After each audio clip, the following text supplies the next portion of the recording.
नमस्कार दोस्तों, मेरा नाम है प्रवीण और आप देख रहे हैं पाविका फ्लेक्सीज चैनल को एक बार फिर से। तो आज मैं लेकर आपके लिए बहुत ही important topic again from the strength of material. जैसा कि आप देख रहे हैं, आज का जो टॉपिक है that is your try axial और थ्री डायमेंशनल स्ट्रेसेस। इससे जो पिछला जस्ट टॉपिक था हमने लिया था that was your by axial stresses या फिर टू डायमेंशनल स्ट्रेसेस भी बोलते हैं इसको।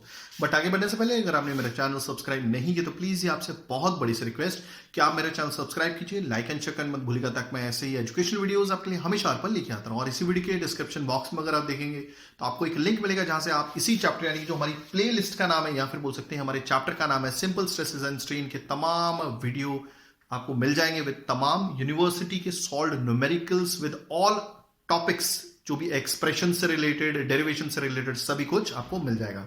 ओके, और एक छोटी सी रिक्वेस्ट है कि क्या बोलते हैं, आप जितना इसको चाहें यानी कि शेयर कर सकते हैं, वो तो आप पे डिपेंड करता है डेफिनेटली। अगर आपको लगता है कि हमारी तरफ से कोई भी बढ़िया या सुटेबल कंटेंट दिया जा रहा है तो प्लीज इसे दिल खोल के शेयर कीजिएगा। और आए दिन काफी सारे कमेंट्स आते हैं स्टूडेंट्स के कि सर आपकी वजह से हमारा फ्लूइड मैकेनिक्स और एक हमारा जो सब्जेक्ट है that is your fluid mechanics 2 जो सिविल इंजीनियरिंग में स्पेशली है रिलेटेड टू ओपन चैनल, हमारे बहुत अच्छे मार्क्स आए हैं। तो थैंक्स फॉर यानी कि वॉचिंग दिस, यानी कि जो हमारा चैनल है, जो भी हमारे वीडियोस हैं, आपको अगर कुछ बेनिफिट मिल रहा है हमारे वीडियोस देख के, तो अगर आपको लगता है कि आपके हमारे मीन्स हमारी वजह से कुछ आपको बेनिफिट हुआ है तो प्लीज दिल खोल के डोनेट कीजिएगा, मुझे बहुत खुशी होगी। इसका भी लिंक डिस्क्रिप्शन बॉक्स में दे दिया गया है, क्योंकि आपको मालूम है कि जब भी हम कोई वीडियोस लेके आते हैं तो उसमें काफी सारी मेहनत लगती है, काफी सारा डेटा कलेक्शन लगता है, फिर वीडियोस बनाने पड़ते हैं, ठीक है, क्योंकि YouTube से हमें इतना कुछ ज्यादा नहीं मिलता। तो थैंक्स फॉर वॉचिंग। चलिए स्टार्ट करते हैं हमारा आज का topic that is your try axial और थ्री डायमेंशनल स्ट्रेसेस। ओके, अब देखिए, इससे पहले आपने बाई एक्सियल स्ट्रेसेस देखा, उसमें क्या था कि सेम रेक्टेंगुलर मेंबर था ये, ठीक है, उसकी लंबाई थी एक्स वाई जेड, बस उसमें और इसमें इतना ही फर्क है कि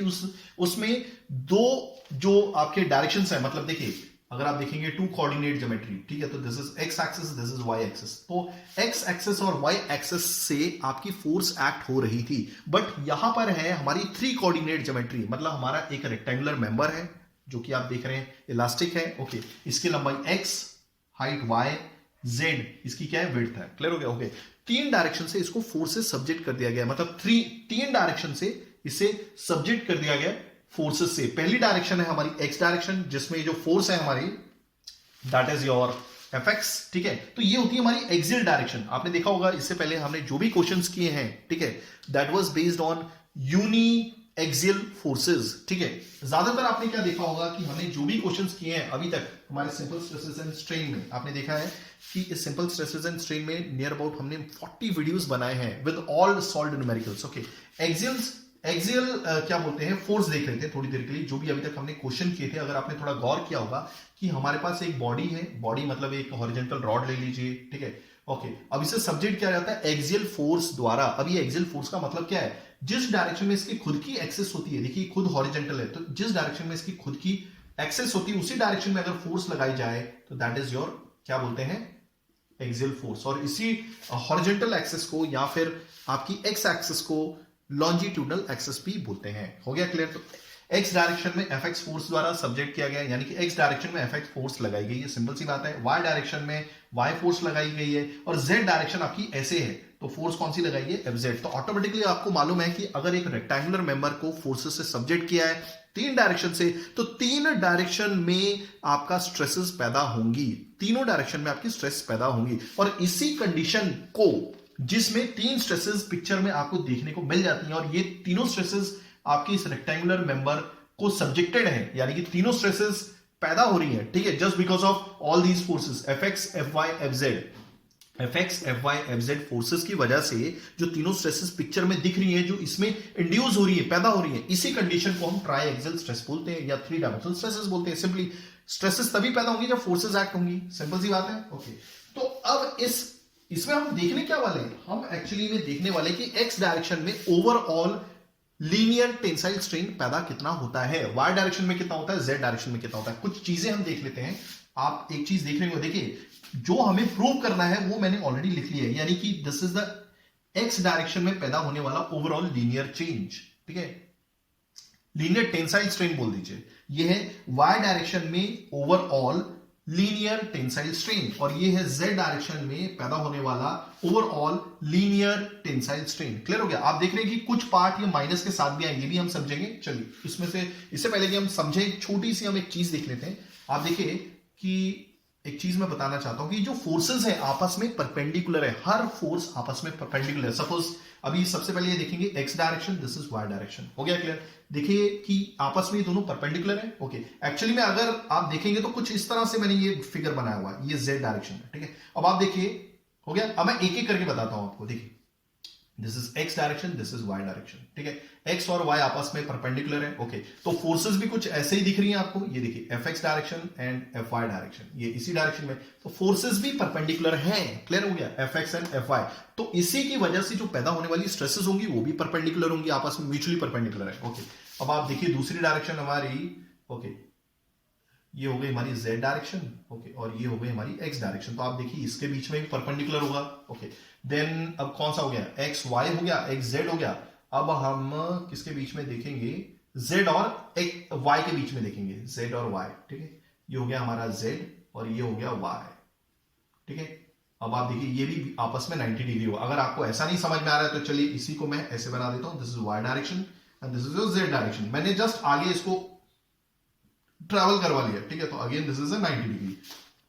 तो आई होप आपको चीजें समझ में आ गई होंगी। मैं जस्ट इतना बोलना चाहता हूं कि जो भी एक्सेस है आपस में म्यूचुअली परपेंडिकुलर है, फोर्सेस भी आपस में म्यूचुअली परपेंडिकुलर है, तो पैदा होने वाली जो स्ट्रेसेस होंगी वो भी आपस में म्यूचुअली परपेंडिकुलर है। अभी ये फोर्सेस का काम क्या है? देखिए ये इलोंगेट करना चाहती हैं। ठीक है, तो ये लीनियर टेंसाइल स्ट्रेन प्रोड्यूस करेंगी। तो बदले में अगर कोई चीज, मतलब देखिए ये फोर्स खींचना चाहती है एक्स डायरेक्शन में, ठीक है, तो इसकी वजह से एक्स में बढ़ोतरी होगी, लंबाई, इसकी लंबाई बढ़ेगी, चेंज इन लेंथ आएगा।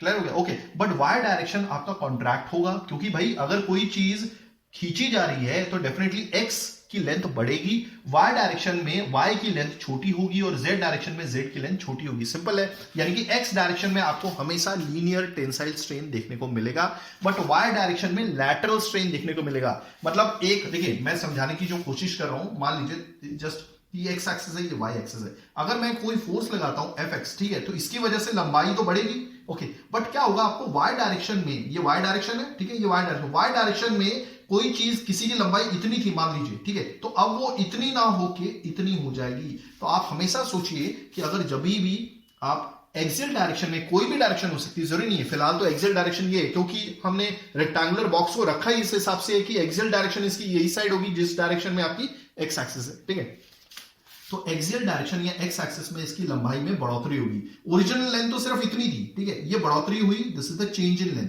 हो गया, change in length. Original length सिर्फ इतनी थी, एल मान लीजिए। ओके, तो मैंने ऑलरेडी बोला कि वाई इतना था, तो वाई डायरेक्शन में कमी आ जाएगी। ओके, वैसी जेड डायरेक्शन में तो इतना था, कितना था? इतना था। ओके, वाई डायरेक्शन में मींस जेड डायरेक्शन में भी कमी आ जाएगी। ये हो गया एक्स, ये हो गया वाई, ये हो गया जेड। तो आप देखेंगे जो भी एक्सिस एक्स एक्सिस से कनेक्टेड है, क्लियर हो गया, वो आपस में 90 डिग्री से जरूर सेपरेटेड है, बट जो भी चेंज आ रहा है, देखिए एक्स डायरेक्शन में क्या है आपका प्रोड्यूस होने वाला है लीनियर टेंसाइल स्ट्रेन, जो पॉजिटिव लिया जाएगा।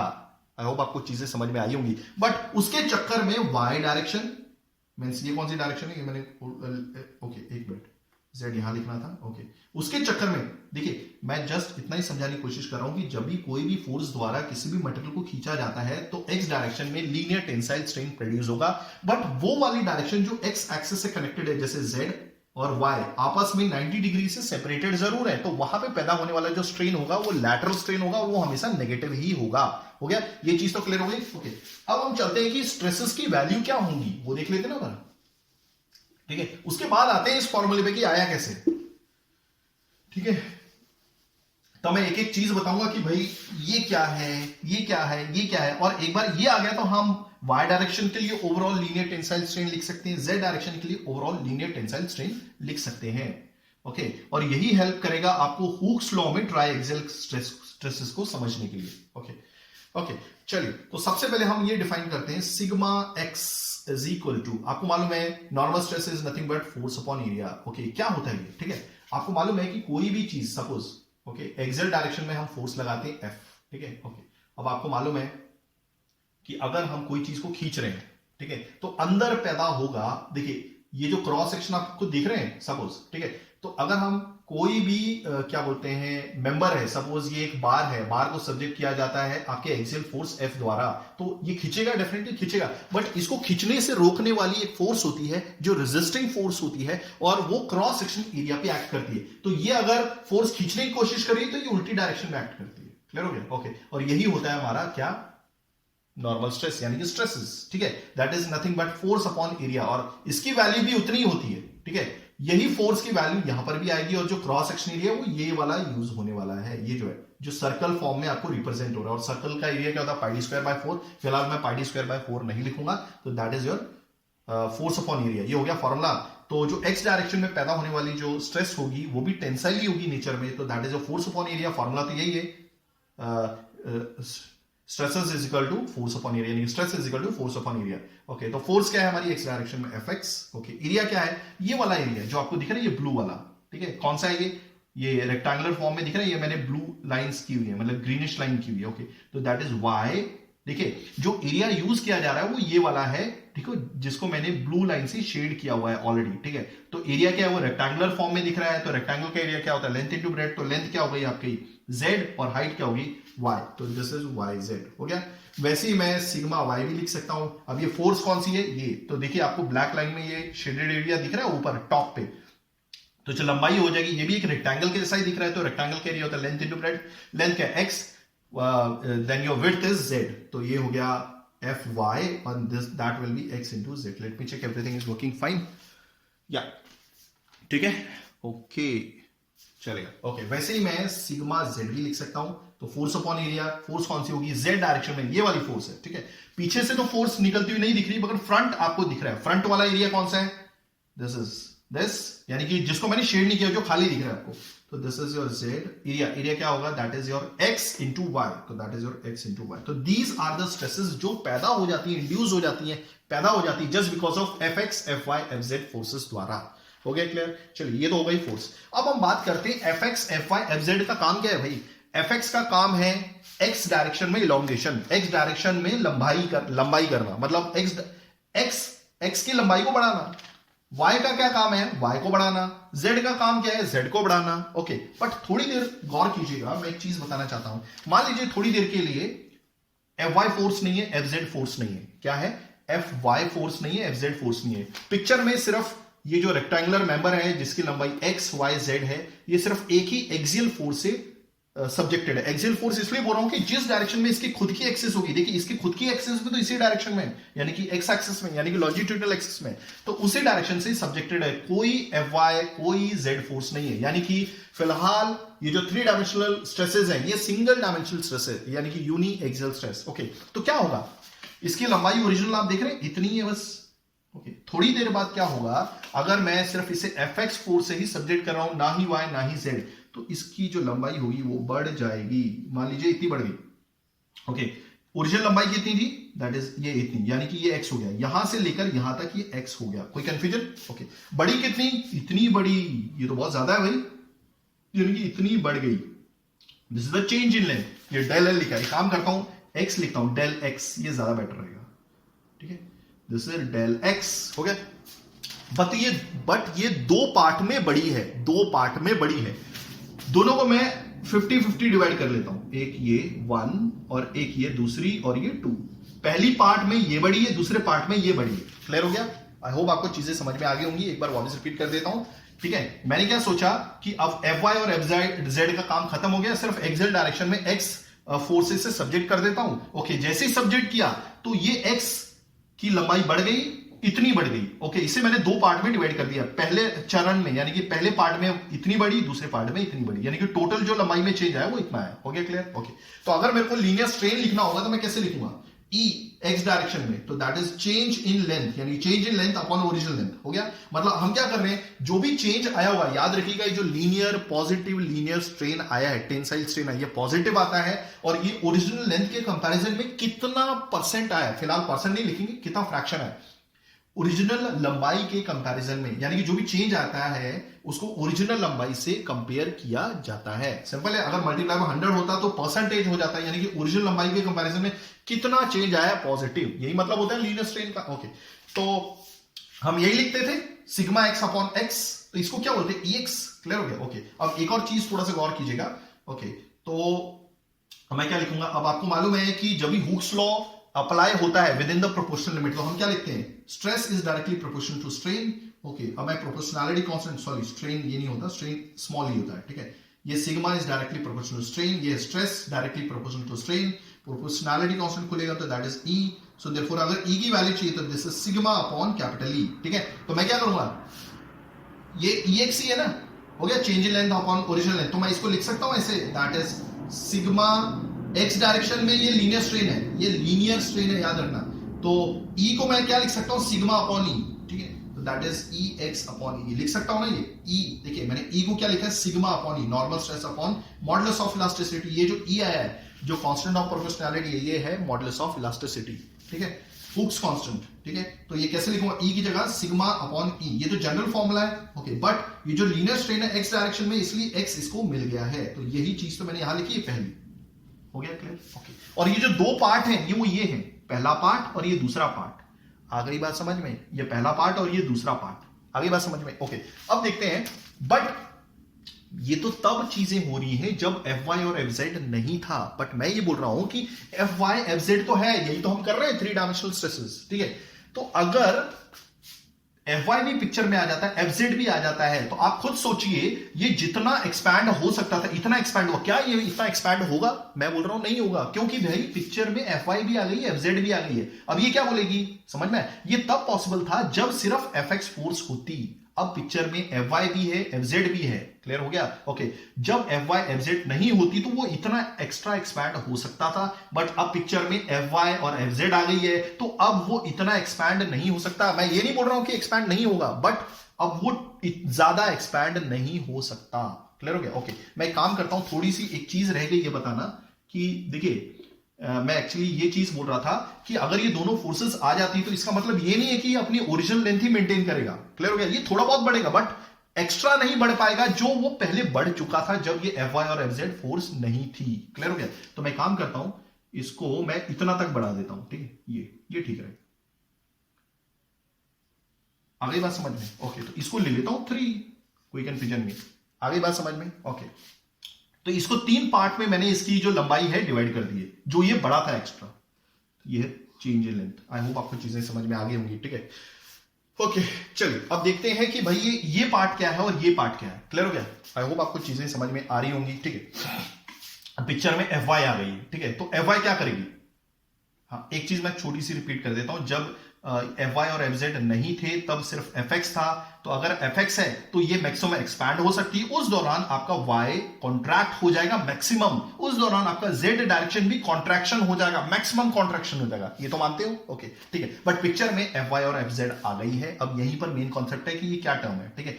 ये दोनों लैटरल स्ट्रेन है X डायरेक्शन में, ये है आपका linear tensile strain X direction में, ये जो दोनों है आपका लैटरल स्ट्रेन है, ये जो पिक्चर में देख रहे हैं आप, ये negative mu sigma y upon E, negative mu sigma z upon E, ये लैटरल स्ट्रेन है Z डायरेक्शन में, ये लैटरल स्ट्रेन है Y डायरेक्शन में। अभी देखिए कैसे। ओके, हाँ, ये तो क्लियर हो गया। ओके, मान लीजिए अभी सिग्मा x मींस fx तो है, अब fy भी आ गई और fz भी आ गई, तो सबसे पहले fy पे कॉन्सेंट्रेट करते हैं। अगर fy एक्सपैंड होगी, देखिए ये भी तो एक फोर्स है जो एक्सपैंड करना चाहती है y डायरेक्शन को, तो अगर ये एक्सपैंड होगा तो आपको क्या लगता है, y सिकुड़ेगा नहीं?